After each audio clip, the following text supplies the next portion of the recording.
Oh, hello, and welcome to National Post Maker Nation, a look at notable Canadian inventions. Hey, here's something Canadians didn't invent. Coffee Crisp. Yes, Coffee Crisp.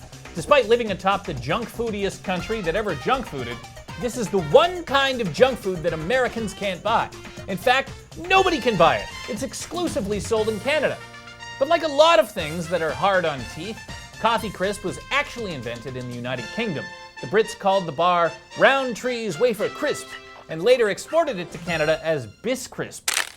But here's a much more important thing that a Canadian did invent: not dying of AIDS. By the mid-1990s, AIDS had killed Freddie Mercury, Rock Hudson, Arthur Ashe, and Isaac Asimov. In New York City, it was killing 20 people per day.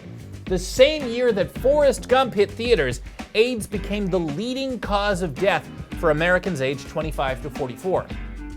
Around this time, a young Canadian doctor appeared at an AIDS conference in Vancouver to present a new treatment that would eventually be called highly active antiretroviral therapy.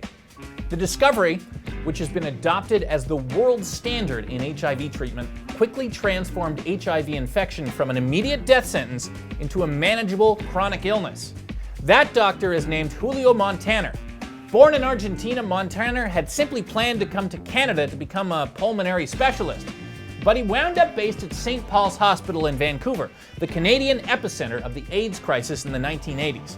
A lot of the patients coming to him with breathing problems were AIDS patients in the final months of life.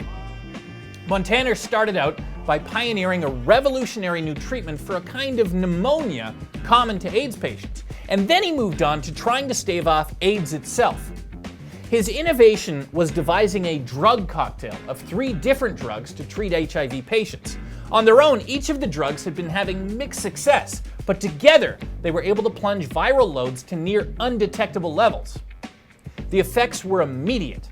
Worldwide AIDS deaths plummeted by 90%. People literally rose out of their deathbeds. In 2014, St. Paul's Hospital closed their AIDS ward because they didn't need it anymore. This one man has provided the answer to the pandemic of AIDS, is how Canadian AIDS campaigner Stephen Lewis described Dr. Montaner. So Canada did what we usually do when one of our citizens stops a global plague. We gave Montaner the Order of Canada and inducted him into the Canadian Medical Hall of Fame. But still, this guy tamed AIDS. AIDS! Maybe we could name an overpass after him or something.